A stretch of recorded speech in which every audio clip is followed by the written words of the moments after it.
दोस्तों, भारत एक बहुत प्यारा देश है और यहाँ आपको हजारों लव स्टोरी देखने, पढ़ने और सुनने को मिल जाएंगी, जिनमें से कुछ काल्पनिक होंगी, कुछ पुरानी होंगी तो कुछ सच्ची भी होंगी।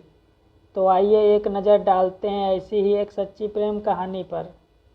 एक बार की बात है, एक युवक और एक युवती में प्रेम हो गया, लेकिन लड़का एक गरीब परिवार से आता था। इस बात से लड़की के माता पिता भी खुश नहीं थे।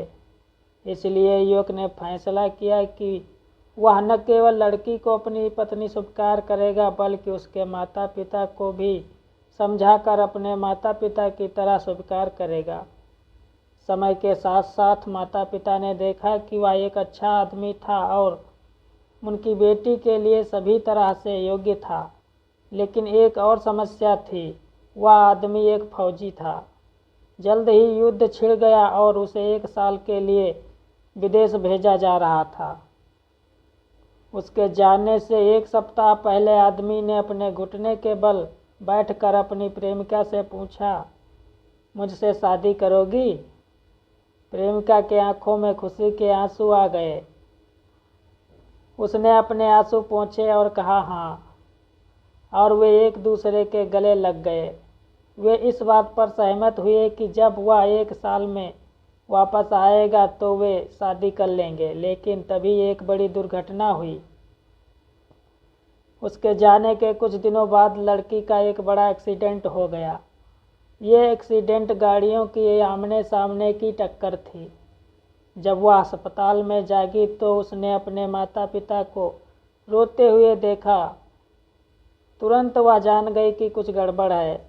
बाद में उसे पता चला कि उसे ब्रेन इंजरी है। उसके चेहरे की मांसपेशियों को नियंत्रित करने वाले उसके मस्तिष्क का हिस्सा क्षतिग्रस्त हो गया था। उसका कभी सुंदर और प्यारा दिखने वाला चेहरा अब विकृत हो गया था। खुद को आईने में देख वह रो पड़ी। कल मैं सुंदर थी, एक परी जैसी थी। आज मैं एक राक्षसी हूँ। उसका शरीर भी बहुत सारे बदसूरत घावों से भरा हुआ था। वो खूब रोती और फिर उदास हो जाती। एक दिन उसने अपने मंगेतर को उनके वादे से मुक्त करने का फैसला किया। वह जानती थी कि वह उसे अब और नहीं चाहेगा। वह उसके बारे में भूल जाना चाहती थी और उसे फिर कभी उसका सामना करना नहीं चाहती थी। 1 साल तक सिपाही ने कई पत्र लिखे, लेकिन उसने जवाब नहीं दिया। उसने उसे कई बार फ़ोन किया, लेकिन उसने कॉल रिसीव नहीं किया। हालांकि वो ऐसा नहीं करना चाहती थी, पर वो मजबूर थी।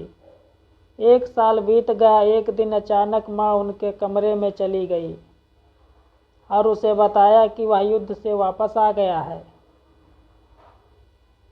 लड़की चिल्लाई, नहीं, कृपया उसे मेरे बारे में मत बताइए। उसे मत बताना कि मैं यहाँ हूँ। माँ ने कहा, उसकी शादी हो रही है और उसने तुम्हें अपनी शादी का निमंत्रण भेजा है। लड़की का दिल बैठ गया। वह जानती थी कि वह अब भी उससे प्यार करती है, लेकिन उसे अब उसे भूलना होगा। बड़े दुख के साथ उसने शादी का निमंत्रण खोला और फिर उसने उस पर अपना नाम देखा। उसे कुछ भी समझ नहीं आ रहा था। उलझन में उसने पूछा, यह क्या है? तभी युवक फूलों का गुलदस्ता लेकर उसके कमरे में दाखिल हुआ। वह उसके पास घुटने टेक कर बैठ गया और पूछा, क्या तुम मुझसे शादी करोगी? लड़की ने अपना चेहरा अपने हाथों से ढक लिया और कहा, मैं बदसूरत हूँ। तुम अगर ठीक से मुझे देखोगे तो अब तुम्हें सच्चाई पता चलेगी। और उस युवक ने कहा, तुम्हारी अनुमति के बिना तुम्हारी माँ ने मुझे तुम्हारी तस्वीरें भेजी। जब मैंने वो तस्वीरें देखी तो मुझे एहसास हुआ कि कुछ भी नहीं बदला है। तुम अब भी वही हो जिससे मुझे प्यार हुआ था। तुम अब भी पहले की तरह खूबसूरत हो, क्योंकि मुझे तुमसे प्यार है। दोस्तों, अक्सर लोग ऐसी बातें करते हुए पाए जाते हैं कि प्रेम अंधा होता है। सच्चा प्यार शरीर से नहीं, आत्मा से किया जाता है। लेकिन दुनिया की कड़वी सच्चाई यह है, लोग इसके विपरीत ही करते हैं। हाँ, इस दुनिया में कहीं कहीं पर शरीर वाला नहीं आत्मा वाला प्यार दिखाई देता है और इसी से शायद इस दुनिया में प्यार का अस्तित्व बना रहता है।